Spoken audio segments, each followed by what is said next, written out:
Hello captains, welcome back to another video. My name is Adam and this is Prepared version 4.3.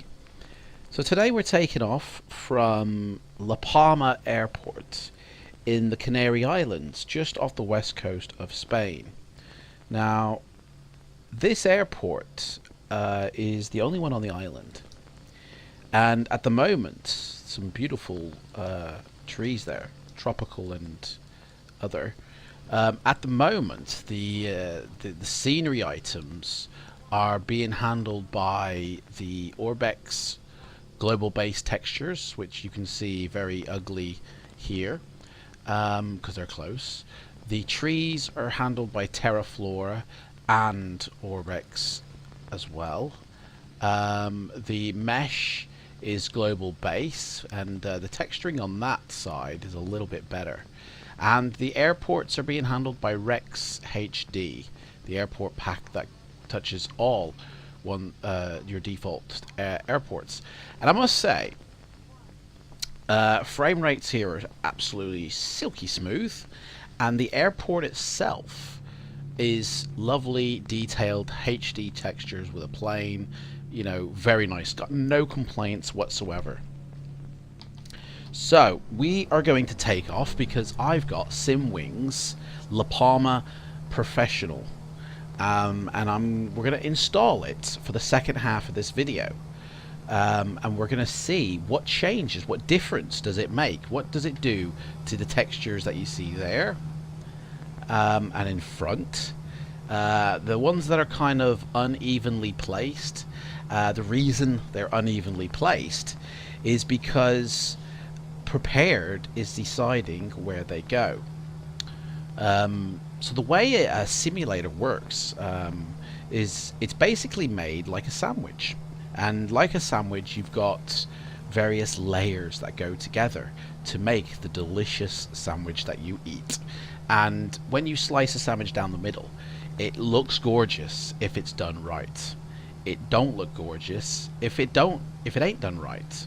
Oh gosh, look at that sea over there. That is absolutely gorgeous. These sea textures are provided by Rex Environments, the Texture Direct. Oh, lovely. And the sky is being handled by...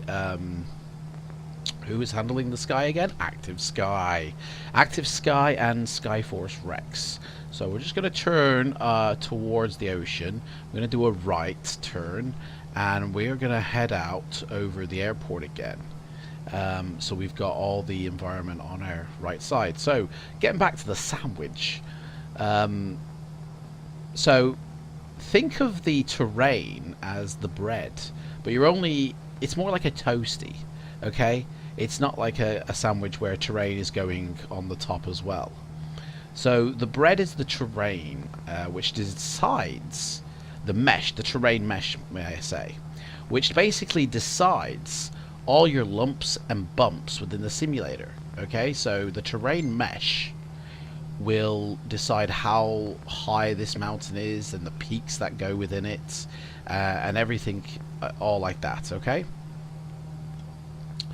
Then you've got on top of that a land class, which basically will say, where do roads go? Where does the rivers go? Where are the lakes placed? Where is the well, you can't see it here, but here it is. Where are your coastlines?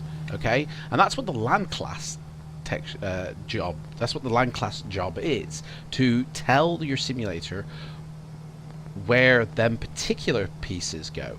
Okay, so if you've got good land class, and Orbex are very good at land class, then you will have a beautiful looking sim, even if you've got very dull looking textures, because it'll all be placed accurately within the sim. If it's not placed accurately, it looks like that, where you've got roads disjointed, back gardens and fields and forests, and it's very blocky and it doesn't look really appealing. It just looks like it's been thrown on and splat against the wall. Do you know what I mean?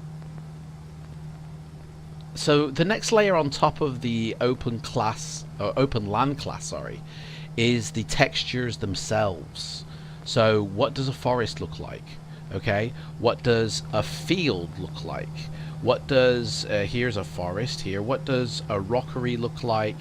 What does someone's back garden look like? What does a dry forest ground look like? What do the mountain sides look like? You know, all these different textures, you know. Now from a distance, as you can see, it looks very nice. It looks pretty real from a distance, but until you get up close, that's when it starts to fall apart. Okay, so that's the textures, that's your next layer on the sandwich, and then we just keep piling them up. So we also have what's called vectors, vector information. And the vector information is things like bridges and roads. I know I've said roads for land class, but I think land class is just stuff like beaches and fields and shorelines. So vectors is your roads, your bridges, telegraph poles, stuff like that.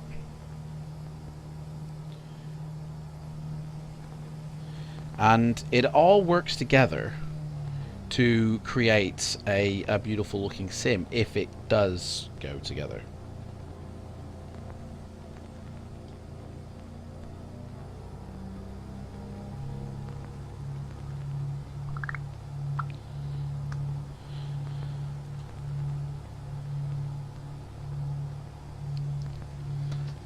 It all goes together well if it's been put together well. Now what you see at the moment is Orbex Vector and Orbex Land Class. Orbex Global Base, sorry. So Orbex Vector is saying this is where the streams will flow, this is where your rivers will lie, this is where your lakes will sit, here's your road, and that's that. Okay, it just lays them all down, and it lays them all down what I believe is accurately. I haven't confirmed that yet. Then Global Base gives me all the textures, so it gives me the texture for this field, say, or for that forest there, or for that farmer's vineyard, or for this tomato patch, or whatever, potatoes or whatever they're growing in that field. You know, it gives me all the actual textures. That is actually Orbex, and they look pretty good. They do from here. They look fine. Nothing wrong with them. It's everything else on the mountainside that kind of falls apart. That might even possibly be P3D actually coming through at the seams. That might be that P3D texturing bursting through, because everything else looks very nice indeed. And if we just dip our nose down here, we can see that this looks pretty nice as well, coming in over. You know, nothing wrong with that at all. And if we turn back towards the airport, obviously the airport is being defined by P3D, and also what Rex Airport is doing to us, or doing to the airport. In fact, let's try and land this puppy, and then we'll take off when it will take off. I mean, we're only at 3,000 feet at the end of the day, so you know, anything quite this low will not look great, and it will take some time for, you know, if we got up a little bit higher, that would look fantastic. I mean, that does look okay. Don't think there's anything really wrong with it, but I like photorealistic stuff. Some of the stuff down here does look photorealistic, some of the texturing, but some of it doesn't. Right, let's come out here now on our final. Dip this sucker down, turn it around, we'll do the hokey cokey, and that's what it's all about. So there is something else I've been missing here, is the airport itself. So as you can see, the airport is just a big patch of grass, big rectangle looking thing, and it doesn't look very healthy at all, does it? Let's cut the engine completely and let's land this sucker like a glider, because we are bombing now, 120 miles an hour. Let's land this thing. Oh hello, a couple of cars there, like, want to sneak across the runway. What's that all about? What are them lights in the middle of the sky for? What is that? That is spooky. Okay, let's land this sucker. Full flaps it. We're coming in. We are coming in. We'll hopefully kill some of this speed now. Nothing like a... yeah, we need a long landing, love. I'm coming down at like 100 miles an hour. We need to kill some speed. Here we go. Drop it. We're just floating. We're just floating. Here we go. Here we go. Boom. And we're down. Oh gosh, that was the bumpiest landing I've ever seen. Right. Brakes. We're off the end of the runway. I knew it was a disaster from the moment I did it. But anyway, okay, so this grass here is Rex Airport HD, and it all works together. It all flows together like a lovely sandwich. But, you know, if you put jam and beef together, it's not going to turn out well. Your sandwich is going to be ruined. So, right, that's it for this first half of the video. I'm going to go away, and I'm going to install SimWing's La Palma Professional.